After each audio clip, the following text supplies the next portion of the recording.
84 people registered for cohort. So that's really, really awesome. And welcome, welcome everyone. I also forgot to mention that when the host is presenting or the moderator is presenting, if you want, you can move the video around your screen so that it's not covering the slides if it gets in the way of any slides.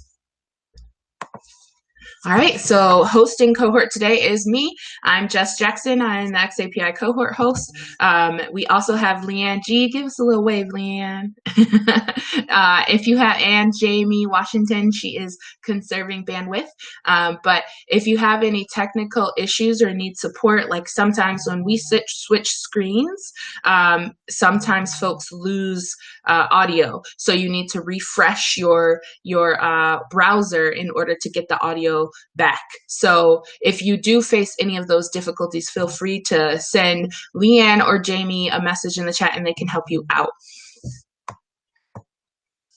Also, we are in week 3. There are 12 weeks, but folks are never late to cohort. People can join in at any point. So cohort is designed to be very flexible for learners. We all know that folks have full-time jobs and might come in and out, move in and out with cohort, and that's completely fine.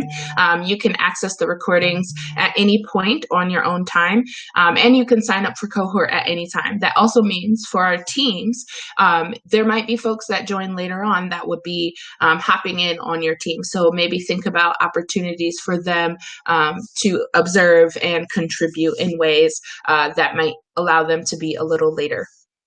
But you're never too late to cohort, and you can always sign up. If you have folks at work that want to sign up, they can use xapicohort.com and sign up now.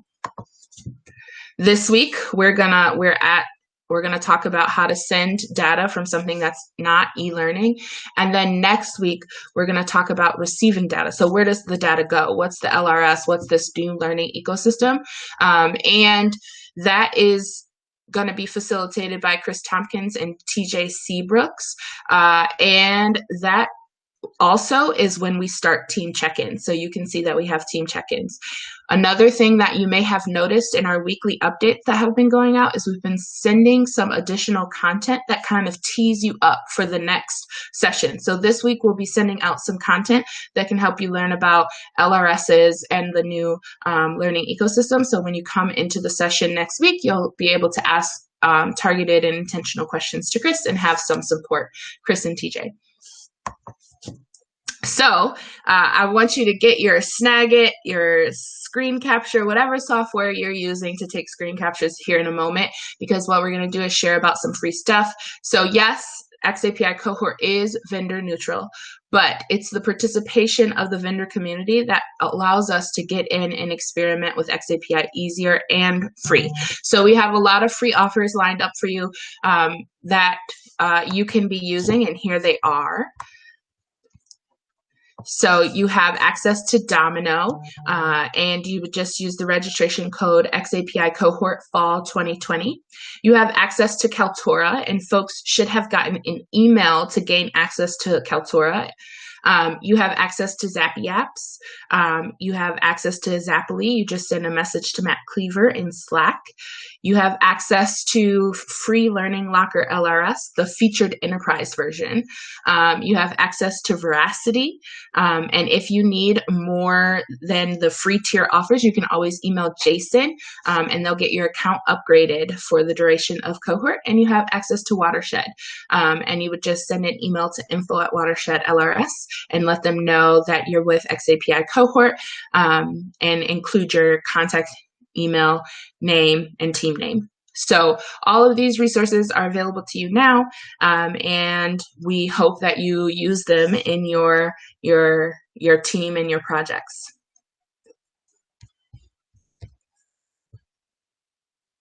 Sharon, let's follow up offline about your access to Kaltura. That's a good question.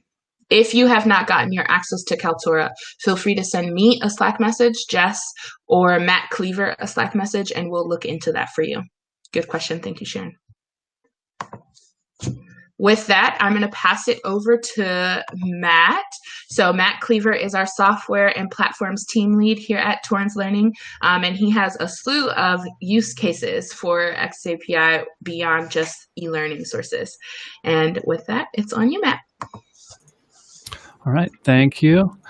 I'm going to share my screen here, and as just mentioned, if you want to move my video image around here anywhere, get it out of the way, that's fine. So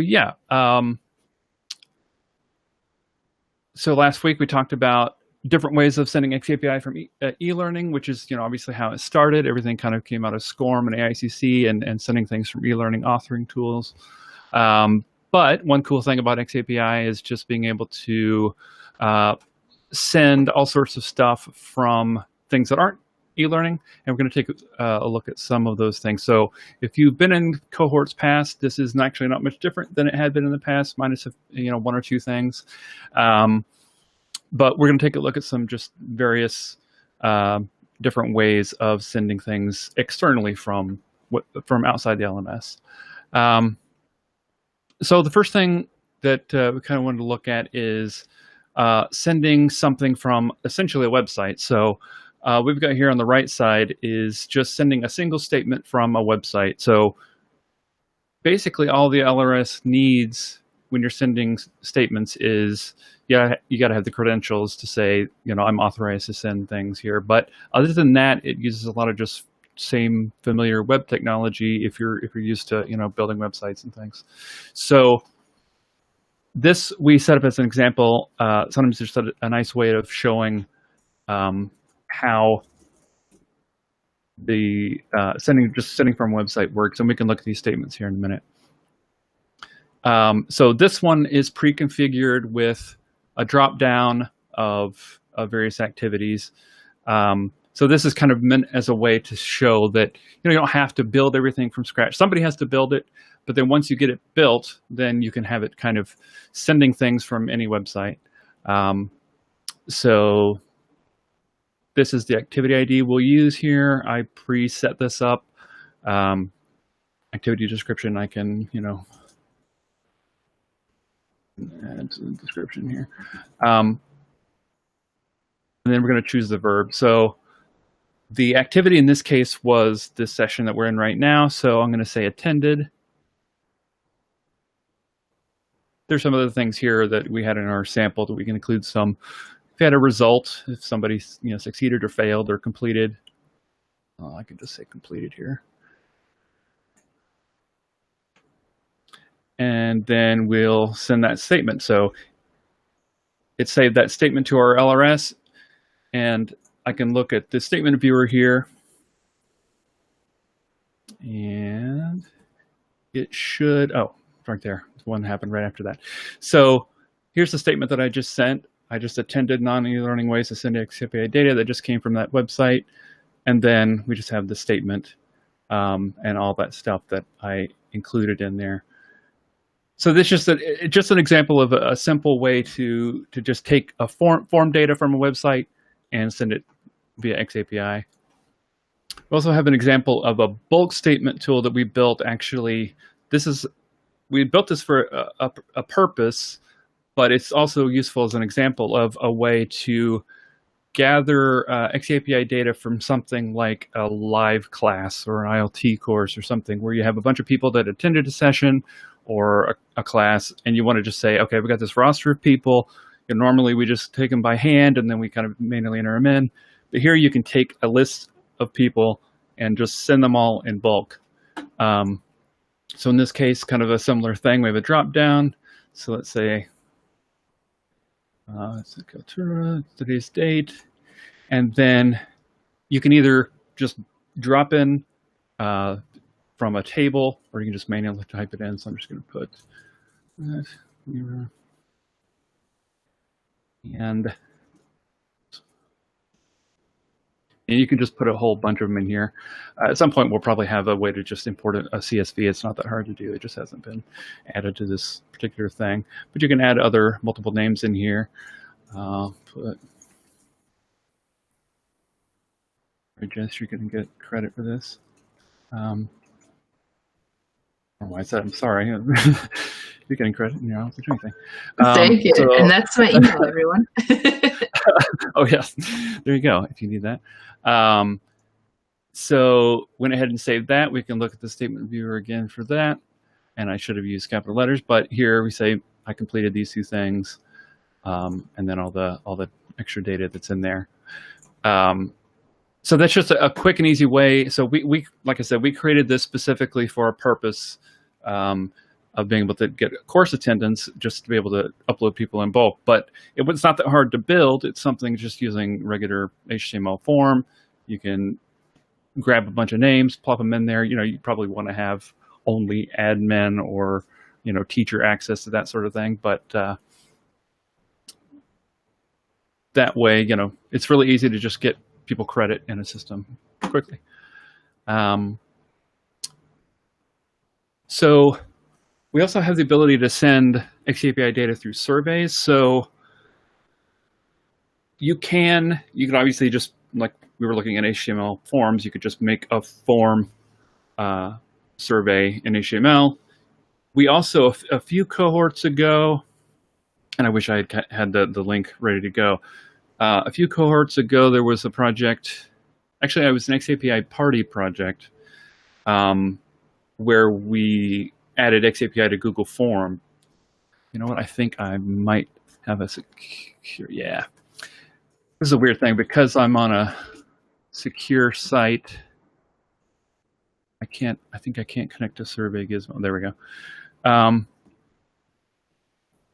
Just going back to what I was saying about the Google form. So we set up with Google Apps Script to be able to connect xAPI to a Google form. So you could just make your form however you wanted to, and it would automatically send xAPI when you submitted that form. This example is actually using Survey Gizmo, which Survey Gizmo now actually has xAPI built in. You do have to add it on, so you might have to get a bigger plan. It's not just a free or trial plan. You might have to pay a little bit more. Hopefully that might change over time as it starts to expand a little bit. But we used to use this as our weekly check-in. We've kind of changed things a little bit now. We've got GitHub teams and everything. But we used to use this as our weekly check-in, so people would just fill out the form, and when they submitted it, it would go, each form field would be an xAPI statement, a single statement, and then there would be one overall that said that they completed the form. But you would get each individual line. And unfortunately, I don't have an example of all of those now because we don't use this anymore, but you can check out the Survey Gizmo documentation, which it was pretty easy to set up. You'd put your credentials in, say, here's what LRS we want to send this to, and it would automatically do pretty much everything else for you. And so another example of sending things from outside, this was a project that also came out of an xAPI party. So for those who are new to the cohort, at the end of every cohort, we have the xAPI party, which is a bunch of sessions throughout the day. And we also, when we're physically in the same spot, we would have a workspace where throughout the whole day we'd work on one project. We decide at the beginning, what are we going to do? What do we want to build? And by the end of that day, we'd have something to show that we kind of developed or built that we could show off. So this Zinc project came out of that. And unfortunately, I forgot to do this ahead of time. So the idea behind this was to be able to say, okay, you're out in the world and you're taking a picture of something and you want to use that to capture that you were at this space. So you want to send that via xAPI, but normally you can do it through location, you can do several different things, but we thought, well, what would be a good use of being able to just take a photograph, attach it to a statement and say, okay, I was here, I did this thing.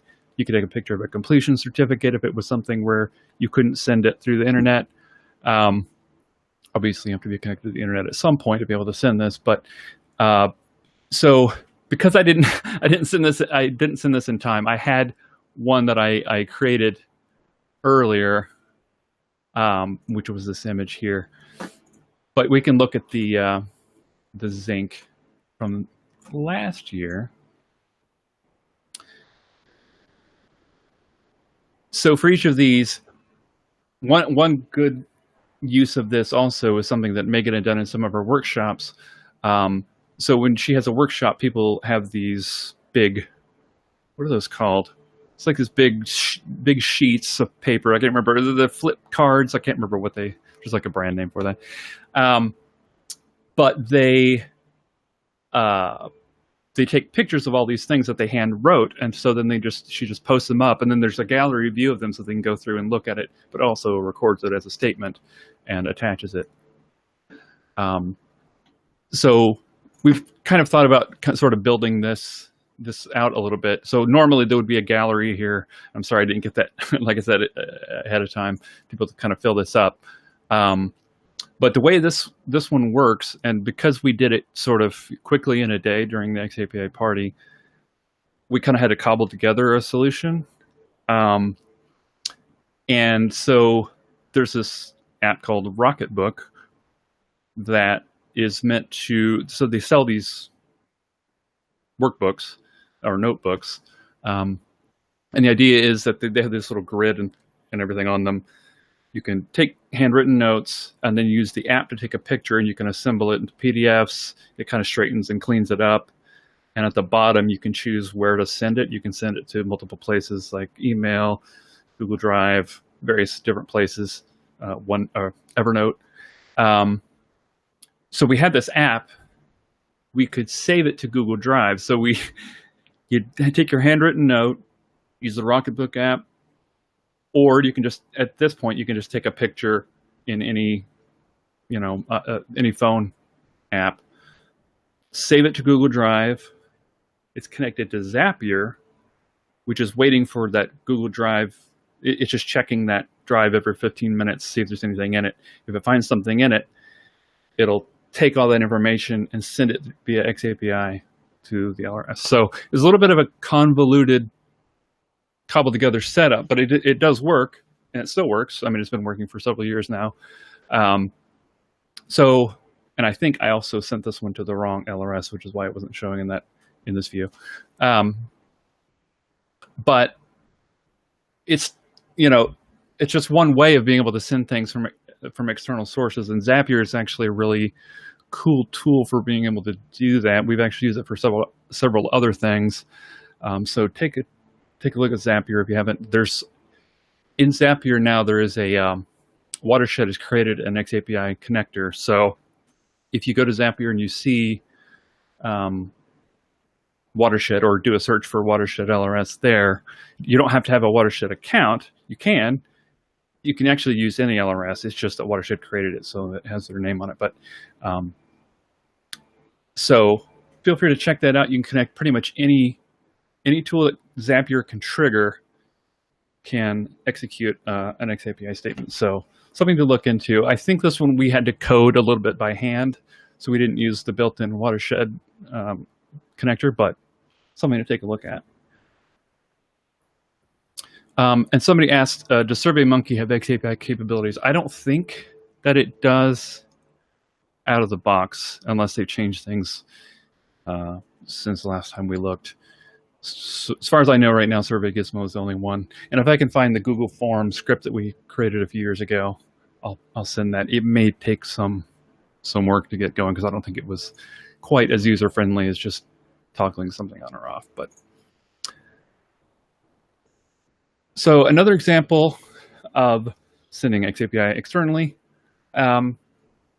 is our Internet of Things door sensor. So the funny thing is now I can't demonstrate this either because nobody's in the office, so everything's virtual. So the last activity I looked yesterday, the last activity was March 11th, which seems appropriate for when our door was last closed. But the way it works is there's a sensor on our conference room door at our office here in Chelsea, Michigan. And when somebody opens or closes a door, it triggers a sensor, which is connected to an Arduino board, which is a little microcontroller computer. And it will send out through the internet using Zapier again. It'll send a trigger to Zapier, which will turn on a light in our upstairs workspace.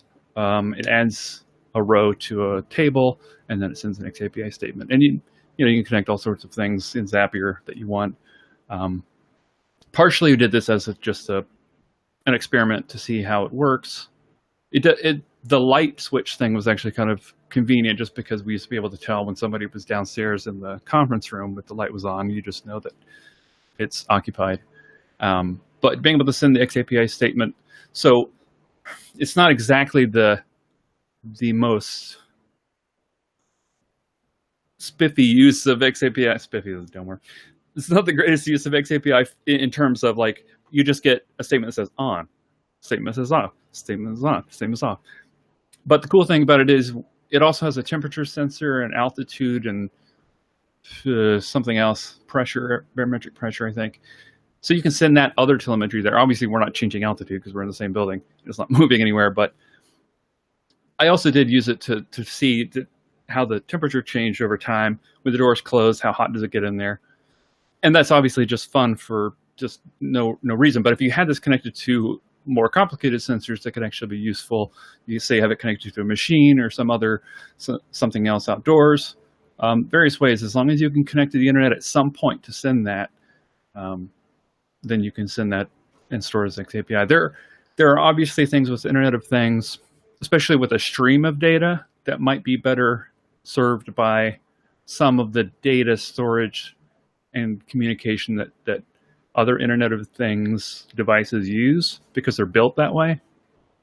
And xAPI wasn't necessarily built to take just a stream of data, like things going, to make a ticker that's going like this in real time. So that might just be something to think about. Like in this case, it was triggered by opening and closing a door, so it's not like people are doing that constantly. But if it was something where you needed to kind of get, you might have a real-time stream, and then ever so often, if you want to trigger an event that's big enough, you can then store it with xAPI. Just depends on what your needs are. But it was just a interesting way of saying, well, we can send things over the internet. Why not just send a statement? So another use is actually our xAPI Cohort Slack. Whoa, just about to fall off my chair here. So with our Cohort Slack several years ago, so this is a view from Yet Analytics, which has their own LRS. They have something called the Yet Analytics Slack Bridge, which I'm not actually 100% sure that's still available to add now or not. I feel like we looked a little while back, and I'm not sure it's still there or not. But it's still working, because I took this snapshot just a couple days ago. So in our main and social channels, we connected this Slack bridge. And basically the way the bridge works is that you just tell it what you put your Slack credentials in there, and it automatically connects the LRS to Slack, and you don't have to configure anything. So it's already configured to take the Slack event data and convert it to xAPI on the back end and store it to the LRS. So you can see here, top engaged actors. We just took some cards and visualizations that are available in Yet Analytics, just to kind of use it as an example. But I find this hotspots visualization kind of interesting. You can see a Monday morning, hardly anybody's chatting in the main and social channels. But then right after cohort, right after 2 p.m., just those few hours after that, it starts to get really busy. So people attend the cohort and they go like, oh yeah, cohort. So people are kind of a little more chatty around that time on Thursday afternoons. But it takes anytime somebody joins a workspace or a channel, and when people post a message, it will automatically, using this Slack bridge, it'll just create a message or a statement for that message. So on that same note, recently, for a kind of a personal project, I was trying to see if I could connect Zoom to our company Slack. So when somebody joins a Zoom meeting, it will show up in Slack as it would change their status in Slack. So somebody joins, it shows them in that meeting, they leave and it removes the status. So while doing that, I figured, well, you can actually capture these Zoom events, so we could easily connect that to xAPI. So I think that might be a cool team idea, especially if somebody doesn't know what they want to do, or they actually have a use for connecting xAPI to Zoom. So I have a little bit of boilerplate code that I can share probably after this cohort session today. It's sort of a starter, because I've already got one end of it, the Zoom API end, where you capture some of those events. So there's a whole bunch of stuff in Zoom API you can connect to. There's, join and leave a meeting, but there's a whole bunch of other stuff in there. Somebody creates a meeting, somebody does this and that. There's a whole bunch of events you can connect to.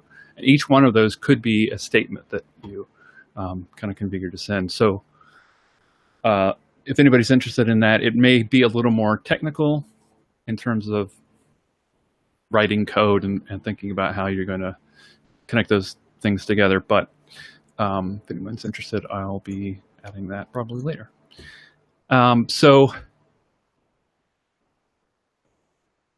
Oh yeah, we can kind of look at some of these. So obviously we see just recent Slack from the Get Analytics bridge here.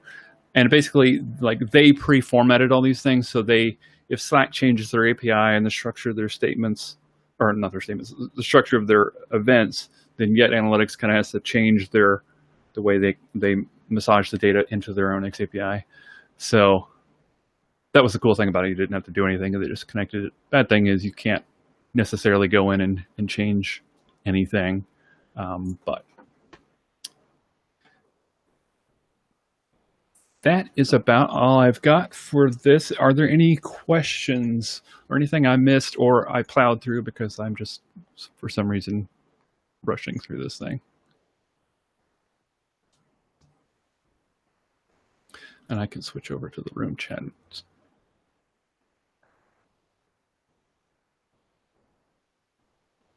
Yes, and thank you also for anyone who's been answering some of these questions. Looks like you garnered some interest for a Zoom team. Cool. Yeah, that'll be an interesting one. Yeah. I'm not seeing any unanswered questions yet, Matt, but if anybody has any questions for Matt, one just came through from Brian. Are the statement tools sending statements to an LRS or generating statements for use in JavaScript? So the statement tool, so these here are sending directly to the LRS. So we're using one of the JavaScript libraries. I don't remember if this is using TinCan.js or the ADL wrapper, but one of those two we're using to just kind of manually send those to the LRS directly.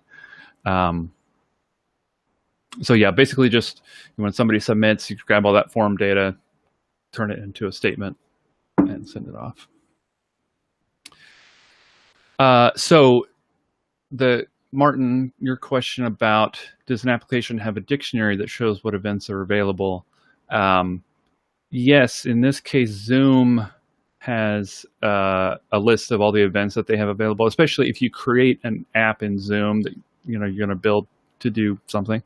It'll show you all the events. You can check off which ones you want. Like in my test, I only wanted when somebody joined or left a Zoom. So those are only two I checked off, but you could potentially check off a bunch of different things. It's just that your code would have to interpret those events, which do show up and when it hits your endpoint.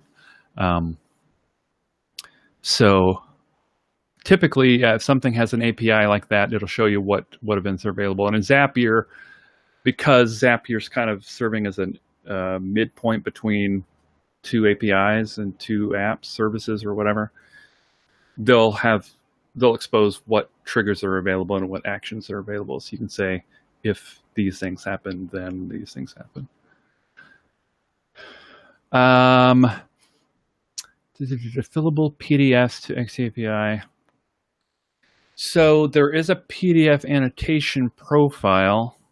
Let me see if I can.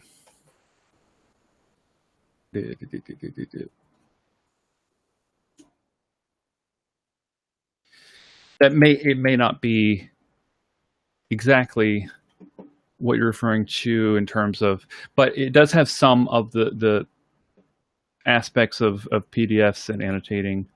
But I'm not sure about a checklist in a PDF. But yeah, that would be a cool application. And there are checklists. I don't know if there's a checklist profile. There was a checklist recipe, I think, at one point on the tin can registry, but it was a little bit. Slack also has, and Martin's question, Slack also has for their APIs, it's well documented what kind of events and how you process things, which is really useful.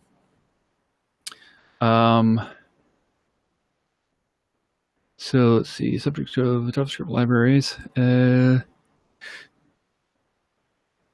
Yeah, I think so. There's Brian's question on if you give multiple entries for LRS, would both receive the statement. So a lot of the JavaScript libraries have an array of record stores that you can configure, and it should send to every LRS that's in that array. So if you put 5 in there, it should I think send them to all. I haven't done it in a long time, and there are times where it may not be advisable to do that depending on how many you're sending, because it could be a bunch of requests going in and out. But I think theoretically you can add multiples in the array.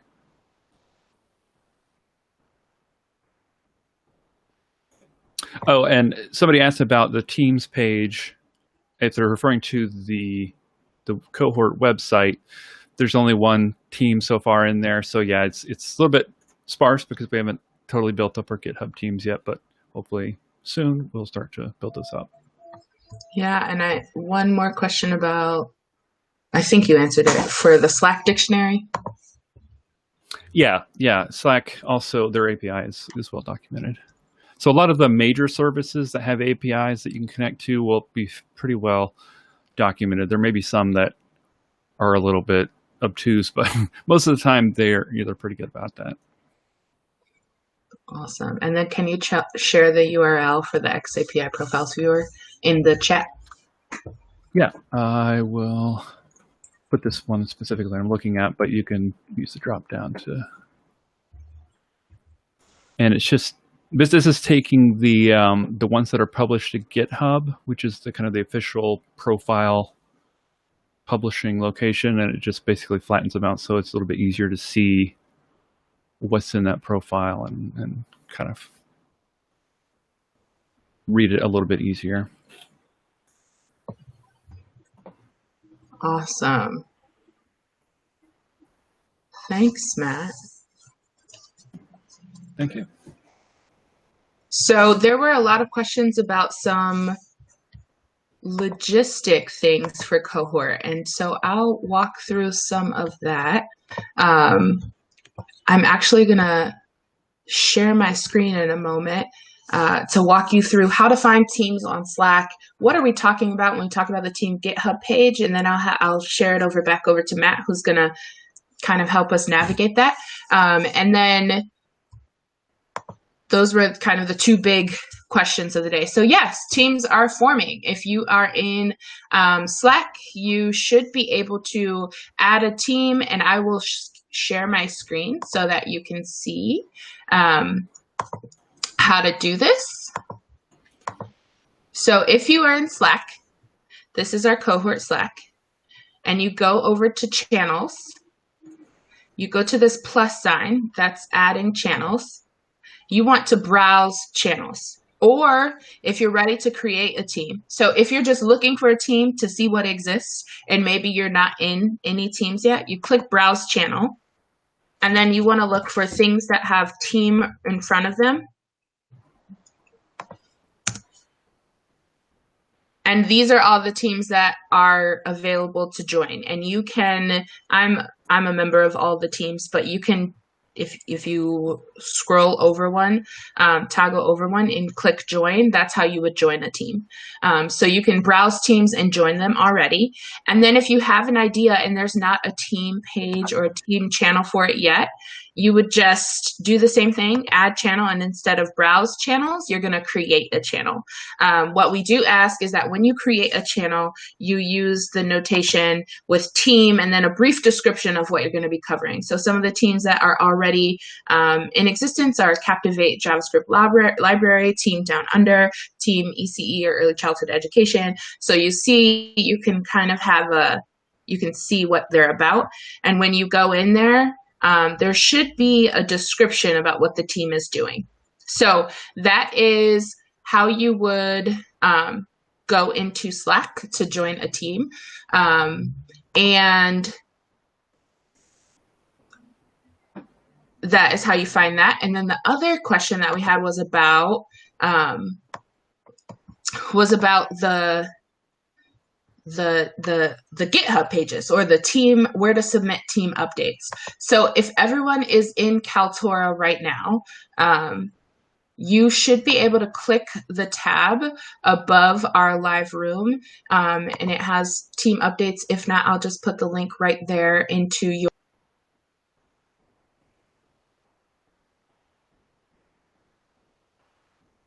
I don't know if we just lost Jess or. Yeah, it just disappeared. We'll wait a second, see if Jess shows back up here. Do you know where she was going towards?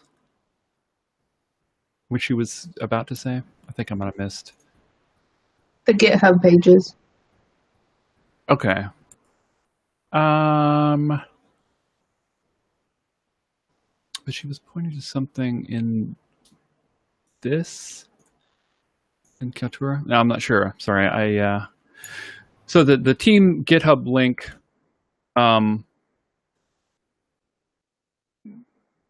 Okay, she might have been pointing at a tab. So I just pasted the our cohort GitHub page. So if anyone has been involved in the past cohorts and has already signed up for our GitHub organization, which is just called xAPI Cohort. Then I'm going to share my screen here so you can see what I'm looking at. Then you should be able to just continue on as before. You don't have to sign up again. But if you're new to it, okay, so it looks like Jess is still here, but has got disconnected. So I'll continue on until she gets back and can fill in the gaps that I might have left. So if you're not yet a member of our GitHub cohort team or organization, then when you hit this page, you might only have access to some of these things that are in here because I'm currently logged in. But there are a few things that are public. Most of the repositories here are public, so you can take a look at those. These are past projects from previous teams. But once you're logged in, you'll be able to see some of our GitHub teams where you can actually, contribute to those. So to join a GitHub team, if you want to do so now, in Slack, in our cohort Slack, there is a team bot. So you can get there a couple of different ways. So you can hit the lightning bolt here to the left of any message in any channel, and you'll see join cohort GitHub. So once you click that, it should open this form. So if you ever hit that and it doesn't open the form and it says, sorry, that didn't work, try again, it's probably because the server went to sleep, because we have a free server that is controlling this part of it. So because it's free, it goes to sleep every 30 minutes. So if nobody's hit this for a while, it might go to sleep. So you might have to hit it twice, depending on. But it's active right now. So you can hit the drop down to choose a team. And like I said before, right now there's only one child team in here that I set up just so I could make sure everything was working. Once we get more teams in here, and as people join a little bit later, they can directly join one of these child teams. But right now, if not, you can just choose the fall 2020 parent team. And the way that they work in GitHub is you have the parent team and a bunch of child teams. So let me go so you can see what it looks like once you're in there. So here's last year's fall, spring 2020, and then here's this team. And then it has its own child teams, so they can be nested within each other. And each child team can have multiple children, and it just keeps going down the line. But here's that one we were just looking at. So back here in the form, if you have an existing GitHub account and want to use that to become a member of our organization, you can. And it should find you as long as you enter it in here the same way it's entered in your account. Or you can put in an email address and it will send you an invitation to our organization. And we can get into more details about how it works once you get in there, but some of it is fairly self-explanatory. There's also a welcome here once you join to the 2020 team that kind of talks about how to create a team template, how to create a repository. So if you're familiar with GitHub, it should be pretty easy to use. And if you're not, then take a look through some of this and hit us up in Slack if you need any more help getting in, or you don't get the invite, things like that. But that should be about it. Once you put that in, send requests, you should get the invite. And you can also hit the team bot if you just use a / command. It'll kind of give you, there's a few different / commands available in here if you're just curious.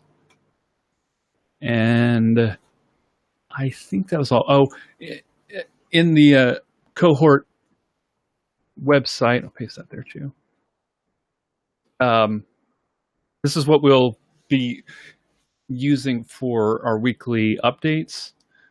So as people start creating teams and putting their updates in here, we can look at a past one from spring and see the list of multiple teams and then their team updates that they paste into GitHub. So this is what we'll use to go through and take a look at each of these. And if you're not a member of the organization, these links won't let you in because they're private. But if you are logged in, you can just quickly click on that and go in to look at all the past history and the repositories and all that sort of good stuff. So I think that was all of this end of things. So now that Jess is back, if you want to pick back up.